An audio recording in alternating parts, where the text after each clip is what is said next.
Hello, combat, and welcome back to another Marvel Snap Decks of the Week video. In this video, we're going to be looking at the decks.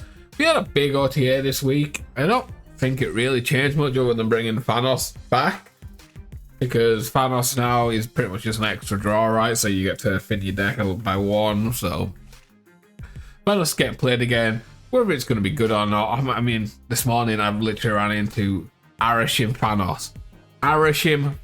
Like, come on now, can we not do that? That'd be nice. But anyways, let's get into the deck, shall we? So first up, destroy Thanos. I was kind of looking forward to playing some of this, but I didn't destroy Thanos like 2 weeks ago, a week and a half ago, something like that. So I've kind of been putting off playing a Thanos deck, but probably play one soon since he got buffed a little bit. But destroy Thanos, destroy your cards, you know, get a cheap death. Mockingbird comes out with all your stuff. Thanos buff stuff, you know, yeah, don't really need to go much into that. Next up, this deck was good last week and it's even better now following the OTA because Valentina loses 1 power on her card, so technically a little better. Not that it matters because you're running Luke Cage right in here, but deck's still really strong. Frigga was a great addition to this deck, so was Anti-Venom. And it's probably one of like the better Anti-Venom decks to put him in. This is probably like his main deck. Frigga, very flexible in my opinion. This is a great one, especially running with Anti-Venom. Okay, where are we next? Next up, move.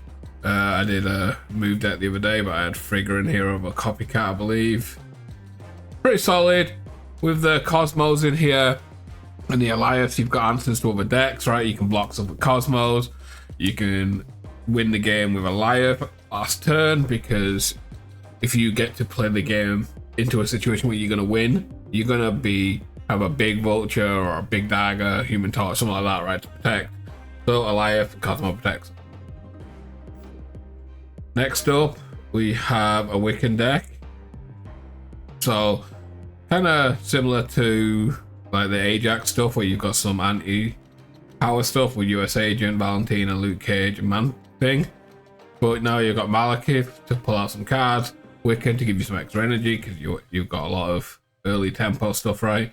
Shang-Chi to deal with any tech stuff, Red Guardian, another tech, Shadow King, obviously more tech. Oh, Kate is just a good card for like Wiccan stuff, right? Because she's a 2. And she gives you 2 1s, so if you have another 2, you can play that with Wiccan, you know, pretty good. Next up, Sarah. It's like Sarah's just, I don't know, it's like, I just never get on with Sarah decks, but it's a pretty decent deck, right? You've got like the Agent Venom stuff, even though Agent Venom got nerfed.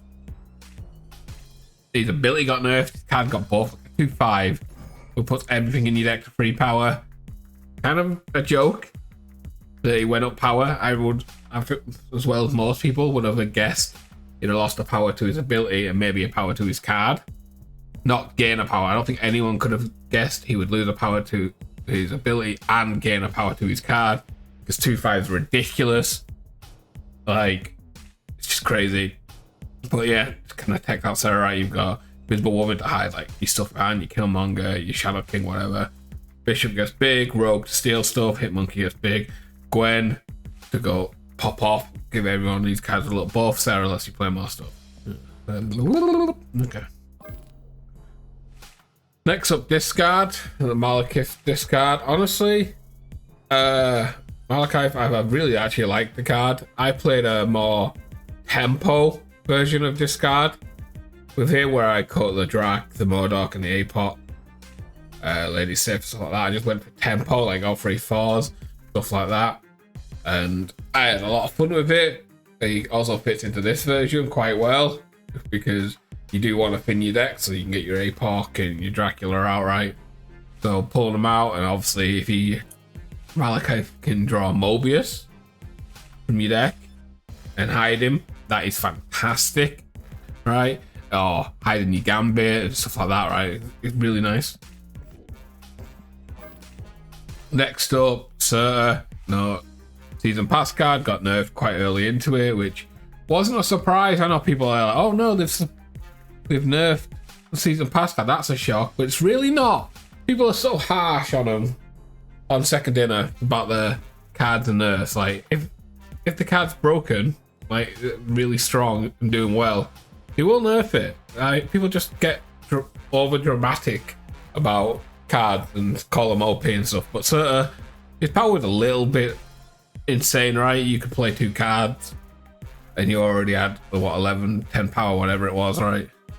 Yeah, you had 11 power on there, which is kind of crazy, right? Even playing 1, put him up to what, a 3-8 was kind of crazy. Scar took a hit for him, which kind of sucks. I'm not sure they really needed to take the 1 power off him, but you know, like, it wasn't his power effect that was making him strong, so he kind of suffered for Surtur. The one thing I do say about Surtur is he was kind of restricted to a deck like this, but I guess he just didn't like how easy it was for him to get big, so he took a power off him, which, you know, doesn't change anything. That's up on the deck power and hell.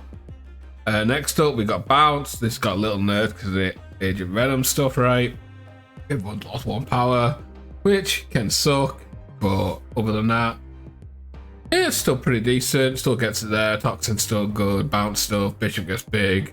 You know, Hitmonkey's fine. Still gets the job done. What was that? Was that an 8? That was an 8. Okay, 9. Another move deck, Scream version this time. Like, Scream was such a good addition to move that it's really nice. I expected Kingpin to fall out of this deck quite early and just be like a Scream type stuff with maybe Craven, or Craven fall out and leave Kingpin.